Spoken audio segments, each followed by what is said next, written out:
الحمد للہ رب العالمین والصلاة والسلام علی خاتم النبیین اما بعد فاعوذ باللہ من الشیطان الرجیم بسم اللہ الرحمن الرحیم۔ سورہ فلق۔ سورہ فلق کا تعارف، مقام نزول۔ ایک قول یہ ہے کہ سورہ فلق مدینہ منورہ میں نازل ہوئی اور ایک قول یہ ہے کہ مکہ مکرمہ میں نازل ہوئی ہے۔ پہلا قول زیادہ صحیح ہے کیونکہ اس کے شان نزول سے اسی کی تائید ہوتی ہے۔ آیات، کلمات اور حروف کی تعداد، اس صورت میں ایک رکوع، 5 آیتیں، 23 کلمات اور 74 حروف ہیں۔ فلق نام رکھنے کی وجہ، فلق کے کئی معنی ہیں اور یہاں اس سے مراد صبح ہے، اور چونکہ اس سورت کی پہلی آیت میں یہ لفظ موجود ہے اس مناسبت سے اسے سورہ فلق کہتے ہیں۔ سورہ فلق اور سورہ والناس کے فضائل۔ احادیث میں سورہ فلق اور سورہ والناس کے بہت فضائل بیان کیے گئے ہیں۔ ان میں سے 3 فضائل سماعت فرمائیے۔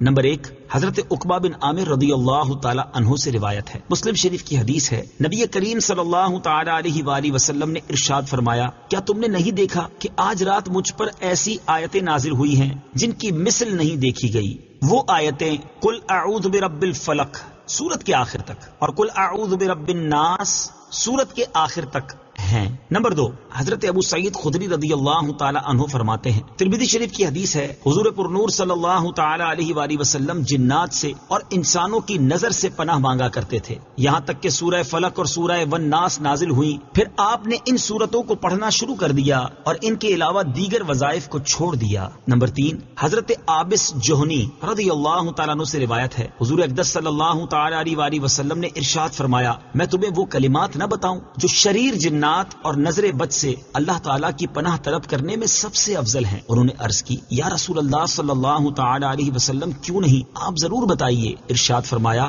وہ کلمات یہ دونوں صورتیں ہیں، نمبر 1 قل اعوذ برب الفلق، نمبر 2 قل اعوذ برب الناس۔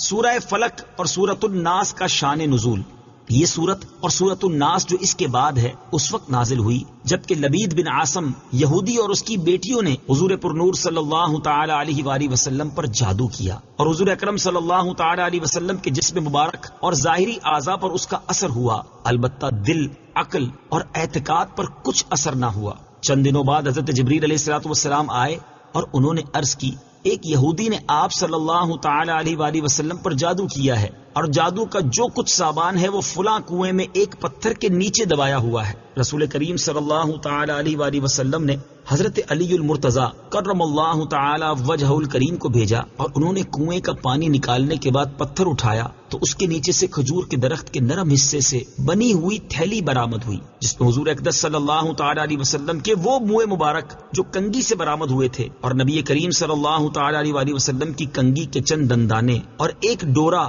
یا کمان کا چلہ جس میں 11 گرہیں لگی تھی اور ایک موم کا پتلا تھا جس میں 11 سوئیاں چبھی ہوئی تھیں، یہ سب سامان پتھر کے نیچے سے نکالا اور حضور پر نور صلی اللہ تعالی علیہ وآلہ وسلم کی خدمت میں حاضر کیا گیا۔ اللہ تعالیٰ نے یہ دونوں صورتیں نازل فرمائیں۔ ان دونوں صورتوں میں 11 آیتیں ہیں، 5 سورہ فلق میں اور 6 سورہ ناس میں۔ ہر ایک آیت کے پڑھنے کے ساتھ ایک ایک گرہ کھلتی جاتی تھی، یہاں تک کہ سب گرہیں کھل گئیں اور حضور پر نور صلی اللہ تعالی علیہ وسلم بالکل تندرست ہو گئے۔ تعویذات اور عملیات سے متعلق ایک شرعی مسئلہ، یہاں ایک مسئلہ ذہن نشین رکھیں کہ وہ تعویذ اور عملیات جن میں کفر یا شرک کا کوئی کلمہ نہ ہو جائز ہیں، خاص کر وہ عمل جو آیات قرآنیہ سے کیے جائیں یا احادیث میں وارد ہوئے ہوں۔ حدیث شریف میں ہے کہ حضرت اسماء بنت عمیس رضی اللہ تعالی عنہا نے عرض کی، یا رسول اللہ صلی اللہ تعالی علیہ وآلہ وسلم، جعفر کے بچوں کو جلد جلد نظر ہوتی ہے، کیا مجھے اجازت ہے کہ ان کے لیے عمل کروں؟ حضور پر نور صلی اللہ تعالی علیہ وسلم نے اجازت دی۔ سورہ فلق اور سورۃ الناس کے شان نزول سے حاصل ہونے والی معلومات۔ اس سورت اور اس کے شان نزول سے 4 باتیں معلوم ہوئیں۔ نمبر 1، جادو اور اس کی تاثیر حق ہے۔ نمبر 2، نبی کے جسم پر جادو کا اثر ہو سکتا ہے جیسے تلوار، تیر اور نیزے کا، یہ اثر شان نبوت کے خلاف نہیں، ہاں ایسا اثر نہیں ہو سکتا کہ جس سے نبوت کے متعلقہ امور میں خلل آئے۔ حضرت موسیٰ علیہ السلام کے مقابلے میں جادوگر بالآخر اس لیے فیل ہوئے کیونکہ وہاں جادو سے معجزے کا مقابلہ تھا، ورنہ حضرت موسیٰ علیہ السلام کے خیال پر بھی اس جادو نے اثر کیا کہ ان کو خیال ہوا کہ یہ لاٹھیاں رسیاں چل رہی ہیں، جیسا کہ قرآن پاک میں ہے، يخيل إليه من سحرهم أنها تسعى. ترجمہ: ان کے جادو کے زور سے موسیٰ کے خیال میں یوں لگی کہ وہ دوڑ رہی ہیں. نبی کریم صلی اللہ تعالی علیہ وسلم کے خیال پر بھی یہی اثر ہوا تھا. نمبر 3، جادو کو دور کرنے میں سورہ فلق اور سورہ ناس میں خصوصی تاثیر ہے. نمبر 4، جادو، ٹونا اور عملیات و اثرات اور بیماریوں کو ختم کرنے کے لیے قرآن پاک کی سورتوں اور آیتوں کو استعمال کیا جا سکتا ہے، جیسا کہ اوپر بیان ہوا، اور خود بخاری شریف میں سورہ فاتحہ کو اس مقصد کے لیے استعمال کرنے کا بیان موجود ہے. سورہ فلق کے مضامین: اس سورہ مبارکہ میں تمام مخلوق کے شر سے، رات کے اندھیرے کے شر سے، جادوگروں کے شر سے اور حسد کرنے والے کے شر سے اللہ تعالیٰ کی پناہ مانگنے کی تعلیم دی گئی ہے. سورہ اخلاص کے ساتھ مناسبت: سورہ فلق کی اپنے سے ماقبل سورت اخلاص کے ساتھ مناسبت یہ ہے کہ سورہ اخلاص میں اللہ تعالیٰ کی وحدانیت کا بیان ہوا اور یہ بتایا گیا کہ جو چیزیں اللہ تعالیٰ کی شان کے لائق نہیں وہ ان سے پاک اور بری ہے، اور ان دونوں صورتوں میں بتایا گیا کہ دنیا میں موجود ہر شر سے اللہ تعالیٰ کی پناہ مانگنی چاہیے. اسی طرح ان شیاطین، جنات اور انسانوں سے بھی اللہ تعالیٰ کی پناہ مانگنی چاہیے جو لوگوں کو اللہ تعالیٰ کی راہ سے روکتے ہیں. بسم اللہ الرحمن الرحیم. ترجمہ: اللہ کے نام سے شروع جو نہایت مہربان رحمت والا ہے. قل اعوذ برب الفلق من شر ما خلق ومن شر غاسق اذا وقب ومن شر النفاثات في العقد ومن شر حاسد اذا حسد. ترجمہ: تم فرماؤ میں صبح کے رب کی پناہ لیتا ہوں اس کی تمام مخلوق کے شر سے اور سخت اندھیری رات کے شر سے جب وہ چھا جائے، اور ان عورتوں کے شر سے جو گروہ میں پھونکے مارتی ہیں، اور حسد والے کے شر سے جب وہ حسد کرے. قل اعوذ برب الفلق. تم فرماؤ میں صبح کے رب کی پناہ لیتا ہوں.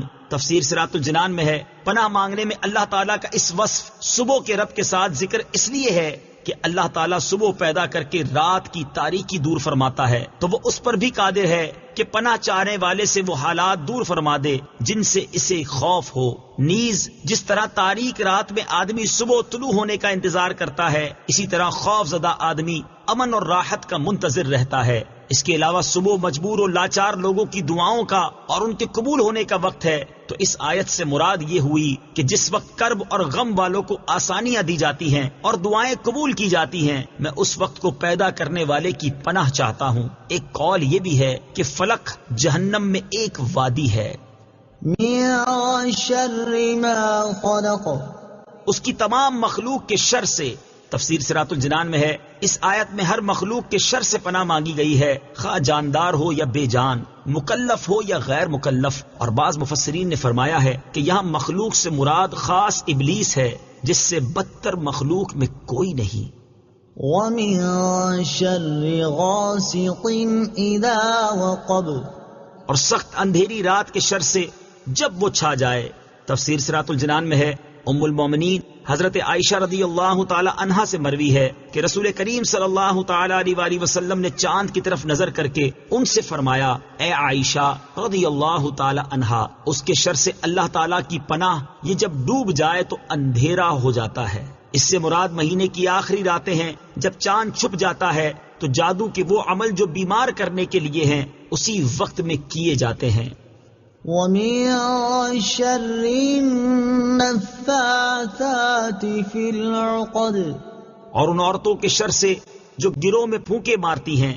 تفسیر صراط الجنان میں ہے یعنی جادوگر عورتوں کے شر سے پناہ مانگتا ہوں جو ڈوروں میں گرا لگا لگا کر ان میں جادو کے منتر پڑھ پڑھ کر پھونکتی ہیں، جیسا کہ لبید کی لڑکیوں نے نبی کریم صلی اللہ تعالی علیہ وسلم پر جادو کرنے کے لیے کیا تھا. تعویذات سے متعلق ایک اہم شرعی مسئلہ. یاد رہے کہ ناجائز کاموں کے لیے تعویذ گنڈے ناجائز و حرام ہیں، جبکہ جائز مقصد کے لیے گنڈے بنانا اور ان پر گرا لگانا، قرآن مجید کی آیات یا اللہ تعالیٰ کے اسماء پڑھ کر دم کرنا جائز ہیں. جبور صحابہ کرام اور تابعین رضی اللہ تعالی عنہم اسی پر ہیں. اور نبی کریم صلی اللہ تعالی علیہ وسلم کے عمل مبارک اور ارشاد سے بھی یہ چیز ثابت ہے۔ چنانچہ حضرت عائشہ صدیقہ رضی اللہ تعالی عنہا سے روایت ہے، مسلم شریف کی حدیث ہے، آپ فرماتی ہیں کہ جب حضور پر نور صلی اللہ تعالی علیہ وسلم کے اہل میں سے کوئی بیمار ہوتا تو حضور اقدس صلی اللہ تعالی علیہ وسلم معوذات یعنی سورہ فلق اور سورہ ناس پڑھ کر اس پر دم فرماتے۔ اور حضرت عبید بن رفاعہ رضی اللہ تعالیٰ عنہ سے روایت ہے کہ حضرت اسماء بنت عمیس رضی اللہ تعالی عنہا نے رسول کریم صلی اللہ تعالی علیہ وسلم سے عرض کی، یا رسول اللہ صلی اللہ تعالی علیہ وسلم، حضرت جعفر رضی اللہ تعالیٰ عنہ کے بیٹوں کو بہت جلد نظر لگ جاتی ہے، کیا میں کچھ پڑھ کے ان پر دم کر دیا کروں؟ ارشاد فرمایا، ہاں، کیونکہ اگر کوئی چیز تقدیر سے سبقت لے جا سکتی تو نظر ضرور اس سے سبقت لے جاتی۔ وَمِن شَرِّ حَاسِدٍ إِذَا حَسَدَ، اور حسد والے کے شر سے جب وہ حسد کرے۔ تفسیر صراط الجنان میں ہے، حسد والا وہ ہے جو دوسرے کی نعمت چھن جانے کی تمنا کرے۔ یہاں حاسد سے بطور خاص یہودی مراد ہیں جو نبی کریم صلی اللہ تعالی علیہ وآلہ وسلم سے حسد کرتے تھے۔ یہ خاص لبید بن عاصم یہودی ہے، اور عمومی طور پر ہر حاسد سے پناہ کے لیے یہ آیت مبارکہ کافی ہے۔ حسد بدترین صفت ہے اور یہی سب سے پہلا گناہ ہے جو آسمان میں ابلیس سے سرزد ہوا اور زمین میں قابیل سے۔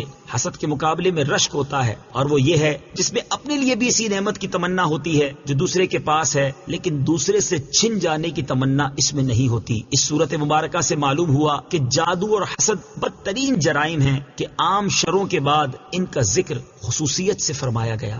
اللہ تعالیٰ سے دعا ہے کہ اس تفسیر کو عوام اور خواص سبھی مسلمانوں کے لیے نفع بخش اور فائدہ مند بنائے، اور اسے مسلمانوں کی اعتقادی، علمی اور عملی اصلاح کا بہترین ذریعہ بنائے، اور اس کے صدقے میرے والدین، میرے عزیز رشتہ داروں، اساتذہ کرام، دوست احباب، دیگر متعلقین اور معاونین کی بے حساب بخشش و مغفرت فرمائے، آمین ثم آمین۔ صدق اللہ